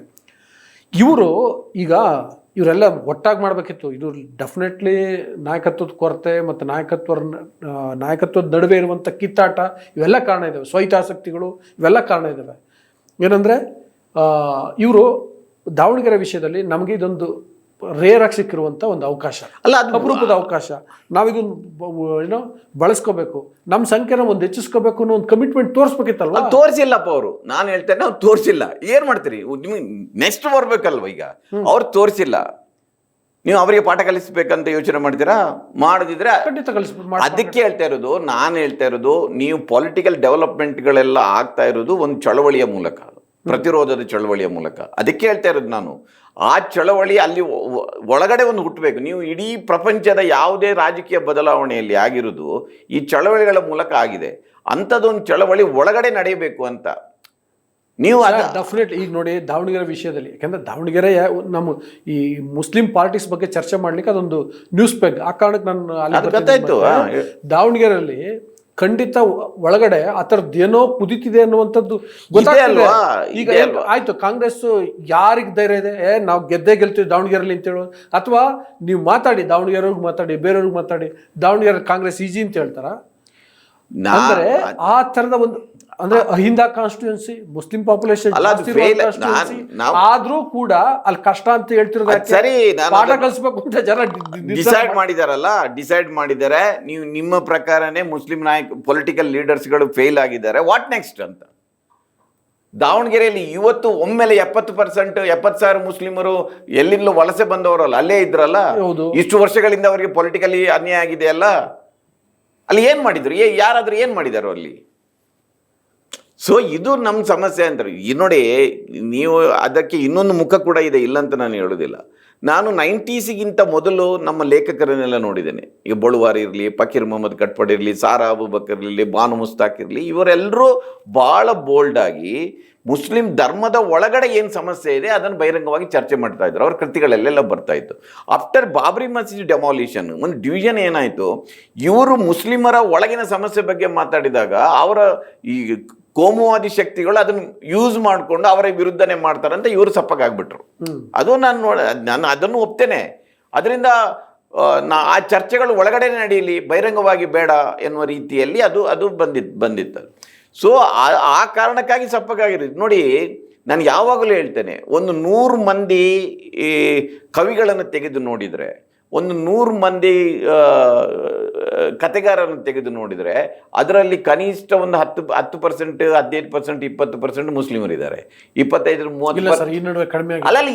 ನೀವು ದಕ್ಷಿಣ ಕನ್ನಡದಲ್ಲಿ ನಾನು ದಕ್ಷಿಣ ಕನ್ನಡದ ಎಂಟರ್ ಕರ್ನಾಟಕ ಅಲ್ಲ ಹೇಳಿದ್, ಹಾಗಾದ್ರೆ ಟೋಟಲ್ ನೀವು ನೋಡ್ಬೇಕಲ್ಲ ಎಷ್ಟು ಮಂದಿ ಇದ್ದಾರೆ. ನೀವು ನೋಡಿ, ನಾನು ಬೇಕಾದ್ರೆ ಮುನಾವರ್ ಅವರು, ಪೀರ್ ಭಾಷಾ, ಇಂಥದ್ದು ಒಂದು ದೊಡ್ಡ ಲಿಸ್ಟೇ ಇದೆ, ಇದ್ದಾರೆ ಅಲ್ವಾ? ಆದರೆ ನೀವು ಈಗ ಮೀಡಿಯಾಕ್ಕೆ ಬಂದರೆ ಅಲ್ಲಿ ಅವರ ರೆಪ್ರೆಸೆಂಟೇಷನೇ ಇಲ್ಲ ಅಲ್ವಾ? ತುಂಬ ಕಡಿಮೆ, ಇಲ್ವೇ ಇಲ್ಲ.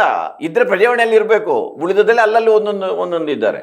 ನಾನು ಹೇಳ್ತಾ ಇರೋದು, ಈ ರೀತಿ ಎಲ್ಲ ರಂಗಗಳಲ್ಲಿ ಅವರ ಪ್ರಾತಿನಿಧ್ಯ ಕಡಿಮೆ ಆಗ್ತಾ ಇದೆ. ಬರೀ ನಾನು ಪಾಲಿಟಿಕ್ಸ್ ಅಂತ ಹೇಳ್ತಾ ಇಲ್ಲ ಅದು. ಸೊ ನೀವು ಅಂತ ಈಗ ಅಲ್ಲಿ ಯಾರು ಇದ್ದಾರೆ ಇವತ್ತು, ಚಿಂತಕರು ಯಾರಿದ್ದಾರೆ, ಒಂದು ಮುಸ್ಲಿಂ ಎಂಥದೋ ಚಿಂತಕರದು ಒಂದು ಚಾವಡಿ ಎಲ್ಲ ನಡೆಯಿತು, ಒಂದು ಪ್ರಯತ್ನ ನಡೆಯಿತು ಮಂಗಳೂರಲ್ಲಿ. ನಾವು ಜನನುಡಿ ಮಾಡಿದ ನಂತರ ಇವರೆಲ್ಲ ಸೇರಿ ಒಂದು, ಈಗ ಉದಾಹರಣೆಗೆ ಮುಜಾಫರ್ ಅಸಾದಿ ಇದರ ಬಗ್ಗೆ ನೋಡಿ, ಮುಸ್ಲಿಮರಲ್ಲಿ ಇರುವ ಒಳಗಿನ ಜಾತಿಯ ಸಮಸ್ಯೆಯನ್ನು ಮೊದಲ ಬಾರಿ ಸಂಶೋಧನೆ ಮಾಡಿ ಎತ್ತಿದವರು ಅವರು. ನಮಗೇನು ತಲೆಯಲ್ಲಿದೆ ಏನಂದರೆ, ಮುಸ್ಲಿಮ್ಸ್ ನೋನ್ ಫಾರ್ ಬ್ರದರ್ಹುಡ್. ನಾನು ಯಾವಾಗಲೂ ಹೇಳ್ತೇನೆ, Muslim known for brotherhood, Christian known for charity, Hinduism known for casteism ಅಂತ. ಆದರೆ ಮುಸ್ಲಿಂ ನೋನ್ ಫಾರ್ ಬ್ರದರ್ಹುಡ್ ಇವತ್ತು ಪಶ್ಚಿಮ ಏಷ್ಯಾದ ಯುದ್ಧದಲ್ಲಿ ಚೂರು ಆಗ್ತಾ ಇದೆ, ಮುಸ್ಲಿಮರೇ ಕಾದಾಡ್ತಾ ಇದ್ದಾರೆ ಅಲ್ಲೂ ಇದೆ ಅದು. ಆದ್ರೆ ಮೊದಲ ಬಾರಿಗೆ ಇಲ್ಲಿಯ ಹೊರಗಡೆನ, ಅಂದರೆ ಪಸ್ಮಂದ ಮುಸ್ಲಿಮ್ಸ್ ಯಾರು, ಅಶ್ರಫಿಗಳು ಯಾರು, ಇದರ ಬಗ್ಗೆ ಒಂದು ಚರ್ಚೆಯನ್ನು ಅವರು ಎತ್ತಿದ್ರು. ಇಂಥದ್ದೊಂದು ಗ್ರೂಪ್ ಚರ್ಚೆ ಮಾಡ್ತಾ ಇತ್ತು. ನಾನು ಹೇಳ್ತಾ ಇರೋದು, ಪೊಲಿಟಿಕಲ್ ಲೀಡರ್ಶಿಪ್ಪನ್ನೇ ದೂರುತ್ತಾ ಎಷ್ಟು ದಿನ ಕೂರ್ತೀರಿ ನೀವು ಅಂತ. ನೋಡಿ, ಹಿಂದೂಗಳನ್ನು ತೆಗೆದು ನೋಡಿ, ಹಿಂದೂಗಳು ಸಾವರ್ಕರ್ ಮತ್ತು ಜಿನ್ನಾ ಅಂತ ಈ ಕೇಸಲ್ಲಿ ಕೈಗೆ ಬಂತು ಬಾಯಿಗೆ ಬರಲಿಲ್ಲ ಅಂತೀವಲ್ಲ ಹಂಗಾಯ್ತು ಅಂತ ಅಲ್ಲ ಅಷ್ಟೇ. ಸರಿ ಆಗಿದ್ರೆ ನಾನು ಅದನ್ನೇ ಮತ್ತೆ ಅಲ್ಲಿಗೆ ಬರ್ತೇನೆ. ಇಂಥದ್ದಾಯ್ತಲ್ಲ, ಎಲ್ಲದಕ್ಕೂ ಹೋಗಿ ಒಂದು ಮುಖ್ಯಮಂತ್ರಿಗೆ ಮನವಿ ಕೊಡ್ತಾರೆ ಎಲ್ಲ ಚಿಂತಕರು, ಯಾವುದೋ ಒಂದು ಇಶ್ಯೂ ಬಂದಾಗ ಕೊಡ್ತೆ ಅಂತ ಕೊಡ್ತಾರೆ. ಇದಕ್ಕೆ ಹೋಗ್ಬೇಕಿತ್ತು. ಬೇಕಾದ್ರೆ ಉಳಿದ 5 ವರ್ಗದವರು ಎಲ್ಲರೂ ಇದ್ದಾರೆ, ನಾನು ಉಳಿದರ ಜವಾಬ್ದಾರಿಯನ್ನು ಹೇಳ್ತೇನೆ. ಡೆಫಿನೆಟ್ಲಿ ಸರ್, ಹೌದು. ಅದೇ ಹೇಳಿದ್ದ ಇಂಥ ಸಂದರ್ಭದಲ್ಲಿ ನಿಂತ್ಕೋಬೇಕು. ಆದ್ರೆ ಅದನ್ನ ಯಾರಾದ್ರೂ ಒಬ್ರು ಆರ್ಗನೈಸ್ ಮಾಡ್ಬೇಕಿತ್ತು, ಯಾರೋ ಆರ್ಗನೈಸ್ ಮಾಡ್ಬೇಕಿತ್ತು. ಈಗ ಮರಳು ಸಿದ್ದಪ್ಪ ಇದ್ದಾರೆ, SC ಸಿದ್ದರಾಮಯ್ಯ ಇದ್ದಾರೆ, ಬರಗೂರು ರಾಮಚಂದ್ರಪ್ಪ ಇದ್ದಾರೆ, ನೀವು ಇದ್ರಿ ಸರ್. ನಾನು ರೆಡಿ ಇದ್ದೇನೆ, ಅದಕ್ಕೆ ನನ್ಗೇನು ಸಮಸ್ಯೆ ಏನಿಲ್ಲ. ನಾವೆಲ್ಲ ಹೋಗಿ ಯಾರಾದ್ರೂ ಹಿರಿಯರು ಅದನ್ನು ಆರ್ಗನೈಸ್ ಮಾಡಿ ಹೋಗಿ, ಇಲ್ಲ ಮುಖ್ಯಮಂತ್ರಿಗಳೇ, ಇಲ್ಲದ್ರೆ DK ಶಿವಕುಮಾರ್ಗೆ ಇದು ಅನ್ಯಾಯ ಆಗ್ತಾ ಇದೆ, ಒಂದು ಸಮುದಾಯಕ್ಕೆ ಅನ್ಯಾಯ ಆಗ್ತಾ ಇದೆ, ಇದು ಸರಿಯಲ್ಲ ಅಂತ ಹೇಳ್ಬೇಕಿತ್ತಲ್ವಾ. ನೀವು ಪೊಲಿಟಿಕಲ್ ಲೀಡರ್ಶಿಪ್ ಅವ್ರು ಹಿಂಗೆ ಇರೋದೇ ಹಂಗೆ ರೀ, ಜಮೀರ್ ಹಂಗೆ ಇರೋದು, ನೀವು ಚೇಂಜ್ ಮಾಡ್ಲಿಕ್ಕೆ ಹೆಂಗೆ ಹೋಗ್ತೀರಿ? ಅವ್ರು ಆಗೋದಿಲ್ಲ, ಅವ್ರು ಚೇಂಜ್. ನೋಡಿ, ಈಗ ನೀವು ಬೇರೆಯವರು ಒಂದು ಅವ್ರ ರೆಸ್ಪಾನ್ಸಿಬಿಲಿಟಿ ಇದೆ ಅಂತ ಹೇಳಿದ್ರಲ್ಲ, ಆ್ಯಕ್ಚುಲಿ ಇಲ್ಲಿ ಸ್ವಲ್ಪ ಜಾಸ್ತಿ ಕಾಣಿಸ್ತಿರ್ಬೋದು. ಅಂದರೆ ಅಲ್ಪಸಂಖ್ಯಾತರಲ್ಲಿ ಅಥವಾ ಮುಸ್ಲಿಮರಲ್ಲಿ. ನೀವು ಹಿಂದುಳಿದ ವರ್ಗದಲ್ಲಿ ನೋಡಿದ್ರೆ, ದಲಿತರಲ್ಲಿ ನೋಡಿದ್ರು, ಅಲ್ಲೂ ಕೂಡ ಇಂಟೆಲೆಕ್ಚುಯಲ್ ಸಂಖ್ಯೆಗಳು ಕಡಿಮೆ ಇದ್ದಾರೆ, ರೈಟರ್ಗಳು ಕಡಿಮೆ ಇದ್ದಾರೆ, ಬರಹಗಾರ ಕಡಿಮೆ ಇದ್ದಾರೆ, ಪತ್ರಕರ್ತರು ಕಡಿಮೆ ಇದ್ದಾರೆ, ಇರೋರು ಬಾಯಿ ಮುಚ್ಕೊಂಡಿದ್ದಾರೆ. ದಲಿತರಲ್ಲೂ ಹಿಂದುಳಿದ ವರ್ಗದಲ್ಲೂ ಸಣ್ಣ ಜಾತಿಗಳಲ್ಲೂ ಬಾರಿ ಬಾಯಿ ಮುಚ್ಕೊಂಡಿಲ್ಲ, ಅವರವರೇ ಕಚ್ಚಾಡ್ಕೊಂಡು ಬೀಳ್ತಾ ಇದ್ದಾರೆ. ಎಕ್ಸಾಕ್ಟ್ಲಿ, ಅಲೆಮಾರಿಗಳಿಗೆ ಅನ್ಯಾಯ ಆಯ್ತು, ಯಾರು ಮಾತಾಡಿದ್ರು? ಈಗ ಹೊಲೆಯರು ಮತ್ತು ಮಾದಿಗರ ನಡುವಿನ ಚರ್ಚೆ ಇದೆಯಲ್ಲ, ನಮ್ಗೆ ಉರಿತ ಅಂದ್ರೆ ಹೊಟ್ಟೆ ಉರಿಯುತ್ತೆ ಅದು. ಹೌದು, ನಾವು ಈಗ ಈ ಎಲ್ಲ ಬ್ರಾಹ್ಮಣರೇ ನಮ್ಮ ಮೊದಲ ಶತ್ರು ಅಂತ ತಿಳ್ಕೊಂಡು ಎಲ್ಲ ಹೋರಾಟ ಮಾಡಿದ್ರು. ಈಗ ಯಾರು ಬ್ರಾಹ್ಮಣ ಶತ್ರು ಅಲ್ಲ, ಒಲೆಯರಿಗೆ ಮಾದಿಗರು, ಮಾದಿಗರಿಗೆ ಒಲೆಯರು, ಒಲೆ ಮಾದಿಗರಿಗೆ ಅಲೆಮಾರಿಗಳು, ಅಲೆಮಾರಿಗಳಿಗೆ ಒಲೆ. ನನಗೆ ಈ ದಿನ ಯಾರು ಕೇಳ್ತಾರೆ, ನೀವು ಯಾಕೆ ಮಾತಾಡ್ತಾ ಇಲ್ಲ ಅಂತ. ಏನು ಮಾತಾಡಿದ್ರೆ ನಮ್ಮ ಮೇಲೆ ಬೀಳ್ತಾರೆ, ನಮ್ಮನ್ನೊಂದು ಪಾರ್ಟಿ ಮಾಡ್ತಾರೆ. ಇವತ್ತು ಆ ಪರಿಸ್ಥಿತಿ ಇದೆ. ಅದರಿಂದ ನಾನು ಹೇಳ್ತಾ ಇರೋದು ಪೊಲಿಟಿಕಲ್ ಲೀಡರ್ಶಿಪ್ ಫೇಲ್ ಆಗಿದೆಯಾ? ನಾನು ಹೇಳಿದ್ದು ಸೋಷಿಯಲ್ ಲೀಡರ್ಶಿಪ್ಗಳು ಈ ಸಂದರ್ಭದಲ್ಲಿ ಎಚ್ಚೆತ್ತುಕೊಳ್ಬೇಕಾದ ಅಗತ್ಯ ಇದೆ. ಇದನ್ನು ಇಲ್ಲಿಗೆ ಬಿಡಬಾರದು. ಈಗ 9 ಮಂದಿ MLAಗಳಿದ್ದಾರೆ, ಮುಂದೆ ಅದು ಕಡಿಮೆ ಆಗ್ತಾ ಇದೆ ಈಗ. ಯಾಕೆಂದರೆ ನೀವು ಕೋಮುವಾದದ ರಾಜಕೀಯ ಬಂದ ನಂತರ ಟಿಕೆಟ್ ಕೊಡೋದು ವೇಸ್ಟ್ ಅಂತ ಆಗ್ಬಿಟ್ಟಿದೆ ಅವರಿಗೂ. ಅಂದರೆ ವಿನೇಬಿಲಿಟಿ ಅಂತ ಆಗಿದೆ. ಸೋಷಿಯಲ್ ಜಸ್ಟಿಸ್ ಅಲ್ಲ ಇವತ್ತು. ಟಿಕೆಟ್ ಕೊಡುವಾಗ ಮಾನದಂಡ ಸೋಷಿಯಲ್ ಜಸ್ಟಿಸ್ ಆಗ್ಬೇಕಿತ್ತಲ್ಲ, ಸೋಷಿಯಲ್ ಜಸ್ಟಿಸ್ ಅಲ್ಲ ಇವತ್ತು, ವಿನೇಬಿಲಿಟಿ ಅಂತ. ಅವ್ನು ಗೆಲ್ಲುವ BJP ಅವರು ಹೇಳ್ತಾರಲ್ಲ, ನಾವು ಟಿಕೆಟೇ ಕೊಡೋದಿಲ್ಲ, ಯಾಕಂದ್ರೆ ಗೆಲ್ಲೋದಿಲ್ಲ ಅವರು ಅಂತ. ನೋಡಿ, ಫಸ್ಟ್ ಟೈಮ್ ಲೋಕಸಭೆಯಲ್ಲಿ ಅಲ್ಲಿ ನಿರೀಕ್ಷೆ ಇಲ್ಲ. ನಿರೀಕ್ಷೆ ಇಲ್ಲದ್ರೆ ಚರ್ಚೆ ಆಗ್ಬೇಕದು. ಒಂದು ಆಡಳಿತಾರೂಢ ಪಕ್ಷ ಸೆಂಟ್ರಲ್ ಅಲ್ಲಿ ಫಸ್ಟ್ ಟೈಮ್ ಒಂದೇ ಒಬ್ಬ ಮುಸ್ಲಿಂ MP ಇಲ್ಲದ ಒಂದು ಆಡಳಿತಾರೂಢ ಪಕ್ಷ ಇವತ್ತಿದೆ. ಅಂದ್ರೆ ಅಷ್ಟರ ಮಟ್ಟಿಗೆ ಅದು ಏನು ತೋರಿಸುತ್ತೆ ಅಂದ್ರೆ, ಅದು ಇಟ್ ರಿಫ್ಲೆಕ್ಟ್ಸ್ ಹಿಂದೂ ಮೈಂಡ್ ಕೂಡ ಅದು ಅಲ್ವಾ. ಅದರಿಂದ ದಾವಣಗೆರೆ, ಹೌದು, ದಾವಣಗೆರೆ ಈಗ ಮುಗಿದೋದ ಕತೆ ಇದು. ಅದನ್ನು ಈಗಲೂ ಮುಗಿದೋದ ಕತೆ ಅಲ್ಲ. ನಾನು ಹೇಳ್ತಾ ಇರೋದು ಅಲ್ಲಿ ಇವರೆಲ್ಲ ಪ್ರವೇಶ ಮಾಡಬೇಕು ಅದನ್ನು. ಖಂಡಿತ ಮುಗಿದೋದ ಕತೆ ಅಲ್ಲ.